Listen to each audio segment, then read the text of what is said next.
Selamat pagi anak-anak Bapak sekalian. Pada pagi hari ini kita akan membahas soal-soal yang menjadi aplikasi dari pemuaian ya pada materi kita sebelumnya. Oke, dalam aplikasi kehidupan sehari-hari pemuaian bisa diterapkan pada penyambungan rel kereta api. Jadi seperti contoh soal ini, mengapa pada sambungan rel kereta api diberi celah? Ya, jadi ada opsinya A sampai D. Jadi jawaban mana yang paling tepat? Mari kita analisis sesuai pembahasannya. Jadi kalau kita perhatikan, pada umumnya yang menjadi kata kunci di sini adalah yang perlu kita perhatikan pada umumnya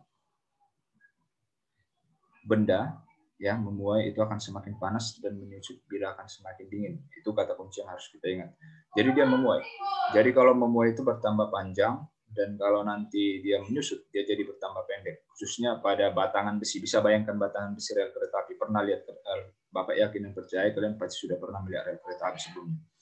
Nah, jadi kalau rel tadi dipanaskan, baik itu dipanaskan oleh panas matahari ataupun nanti gesekan antara roda kereta api dengan besi, ya besi relnya itu, maka nanti akan terjadi pemanasan. Ketika nanti besi itu jadi panas, maka besi akan bertambah panjang. Ingat, memuai ini itu adalah bertambah panjang. Proses memuai itu proses yang bertambah panjang disebabkan oleh panas. Jadi kalau ada panas yang mengenai besi, tapi harus panasnya bukan panas yang dengan derajat suhu yang kecil, harus derajat suhu yang sangat besar. Maka nanti panas itu bisa mempengaruhi benda, bisa membuat benda itu semakin panjang. Nah, jadi pada besi, pada sambungan besi itu harus diberi celah, harus diberikan ruang.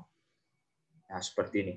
Kalau sempat pada sambungan antara besi penyusun rel itu tidak diberikan ruang, maka nanti yang terjadi pertambahan panjang besi nanti akan menyebabkan kedua ujung besi akan saling menempel. Kalau sempat menempel, tidak ada ruang lagi nanti untuk bertambah panjang. Bisa bayangkan ada dua besi menempel. Jadi kalau Bapak buat di sini, yang pertama ada besi seperti ini. Sebentar. Jadi kalau kita ambil seperti ini keadaannya. Nah, jadi cara penyusunan rel yang benar itu seperti ini. Jadi dia harus ada ruang di celah-celah antara kedua relnya. Jangan seperti ini. Kalau seperti ini salah dia. Misalnya ini ada rel 1, kemudian ini ada rel 2. Ini nggak boleh. Jadi ketika nanti dia kena panas, kena terik matahari atau kena gesekan roda, maka nanti kalau tidak ada ruang, antara besi ini akan saling dorong-mendorong. Ini nanti yang akan ditakutkan bisa menyebabkan rel menjadi bengkok. Ini bahaya untuk penumpang nantinya. Nah, kalau seperti ini modelnya, ini yang benar. Jadi nanti ketika dia memanjang, memuai kena panas matahari, nanti ada ruang untuk dia bertambah panjang. Seperti itu. Jadi ini yang benar, ini yang salah. Jadi ini Bapak buat yang benarnya. Ya, ini yang salah. Ya, ini yang salah. Oke. Jadi udah tahu ya alasannya kenapa harus ada ruang. Jadi untuk menjawab pertanyaan ini, jawaban yang paling tepat itu adalah B. Ya, pada saat memuai relnya tidak melengkung atau tidak membengkok sehingga harus diberi ruang. Oke, inilah jenis model soal nanti yang akan kita temukan di soal-soal ulangan akhir sekolah tepatnya. Oke, untuk kita lanjut soal nomor 2, aplikasi dan kehidupan sehari-hari, pemuaian pada, kalau kita perhatikan situ ada pemuaian pada kabel listrik ya. Jadi kalau kita perhatikan ada gardu listrik atau ada tiang PLN, itu nanti ada kawat penyambung antar tiang. Nah, jadi kabel listrik itu harus dibuat kendor. Jadi tujuannya supaya dibuat kendor itu adalah dengan tujuan, jadi ketika ini alasannya, jadi nanti setiap kabel itu akan terbuat dari logam tembaga yang dapat memuai, akan bertambah panjang ketika dikenakan panas atau suhu tinggi.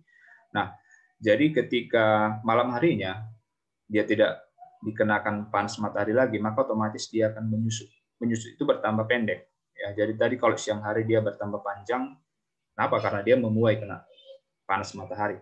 Jadi ketika malam dia nanti akan menyusut. Jadi panjangnya akan berkurang. Jadi kabel ini sengaja dipasang kendor pada siang hari supaya nanti kalau pada malam harinya ketika kabel menyusut, maka kabel yang dipasang tadi dia tidak menjadi tegang, ya, tidak saling tegang satu sama lain. Jadi kalau sempat nanti dia tidak dipasang kendor di siang hari, malam hari ini bisa kita bayangkan kabelnya akan sangat-sangat ketat, dan saking ketatnya ya kabel ini bisa putus satu sama lain seperti itu. Jadi untuk menghindari kabel ini putus, maka pada siang hari dipasanglah dia kendor, jangan dipasang ketat. Jadi kalau dipasang ketat nanti dia bisa merusak, ya, bisa merusak kabel, di mana nanti kabel bisa menjadi putus. Jadi sambungan listriknya bisa tidak sampai ke rumah-rumah. Oke. Jadi jawaban yang tepat itu adalah A, karena pada cuaca dingin kabel listrik itu tidak putus. Jadi maksudnya cuaca dingin di sini adalah pada malam hari supaya kabel itu tidak putus. Kenapa tadi tidak putus? Ya karena dia masih ada panjang yang digunakan untuk menjadi lebih tegang. Nah, ada ruang untuk dia tegang dibandingkan kalau kita pasang awalnya dia tegang. Ya, oke.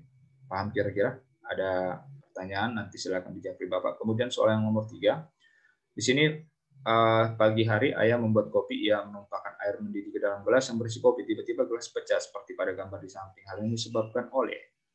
Nah, jadi kalau ada hal seperti ini, kejadian seperti ini, mungkin kalian pernah mengalami. Ya Bapak nggak tahu, mungkin kalian pernah mengalaminya. Jadi Bapak sendiri juga pernah mengalaminya seperti ini. Tiba-tiba air panas yang kita masuk ke dalam gelas menyebabkan gelas menjadi pecah. Kira-kira apa yang menjadi alasannya? Nah, yang menjadi alasannya itu adalah benda apapun yang memuai volumenya akan bertambah. Ingat, benda apapun yang memuai volumenya akan bertambah jika panas, ya, dan menyusut kalau dingin. Dia akan memuai kalau panas. Itu kata kuncinya, ya.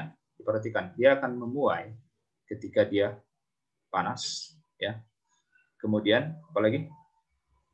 Dia akan menyusut ketika dia jadi dingin. Nah, jadi pecahnya gelas ini berkaitan dengan pemuaian kaca yang mendapat tambahan kalor dan air mendidih. Ya.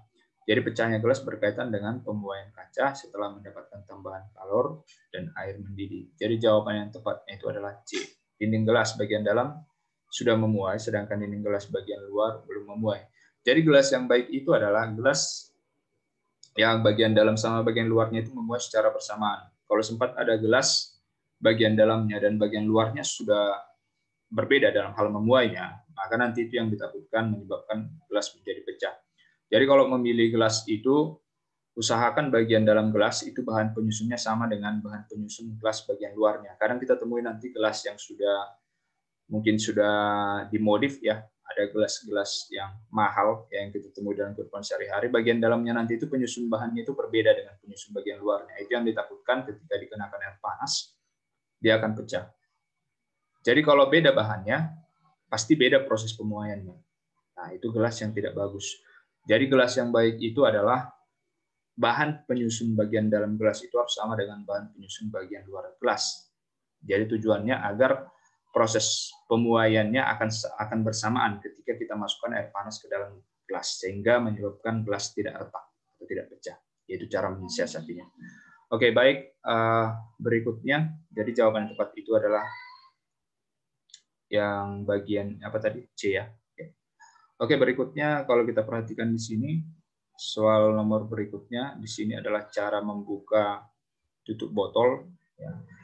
Jika disiram dengan air panas, hal ini dapat terjadi karena koefisien muai tutup botol. Ya, jadi kita nanti pemuaian ini akan berhubungan dengan yang namanya koefisien muai bendanya. Jadi setiap benda itu akan dibedakan berdasarkan koefisien muainya. Akan beda nanti koefisien muai kalau kita menggunakan bahan dari logam, bahan dari tembaga, dan bahan dari aluminium dan sebagainya. Itu akan beda koefisien muainya. Akan ada nanti salah satu di antara tiga benda itu yang cepat memuainya, dan ada salah satu di antara ketiga benda yang Bapak sebutkan tadi lebih lambat memuainya. Jadi tergantung kepada koefisien muainya. Jadi sini katanya jika siram dengan air panas, hal ini dapat terjadi. Hal yang apa yang dapat terjadi? Hal yang terjadi di sini, mari kita perhatikan. Ketika besi dan kaca disiram, jadi penutupnya itu besi, ya. Penutup botol ini besi, sedangkan bagian bodi badannya itu adalah kaca. Jadi di sini dikatakan bahwa koefisien muai besi lebih besar daripada koefisien muai kaca, ya. Jadi kalau koefisien muai besi lebih besar daripada koefisien muai kaca, berarti nanti besi akan lebih cepat memuai dibandingkan kaca. Nah, jadi kalau tutup botolnya besi tadi lebih cepat memuai, berarti lebih cepat membesar. Ya, berarti nanti apa yang terjadi? Maka tutup botol akan mudah dibuka. Ya, jadi ini kasusnya adalah tutup botol yang sulit dibuka. Jadi kita harus menyiramnya dengan air panas, tepat di kepalanya, tepat di tutupnya ini supaya logam pembuat tutup botol ini cepat memuai. Jadi dia jadi longgar. Kalau dia dulu memuai, dia makin lebih besar diameternya, dia lebih longgar. Jadi akan lebih mudah untuk kita membuka tutup botolnya. Itu dia alasannya. Inilah caranya kalau kita ingin membuka tutup botol yang sulit dibuka.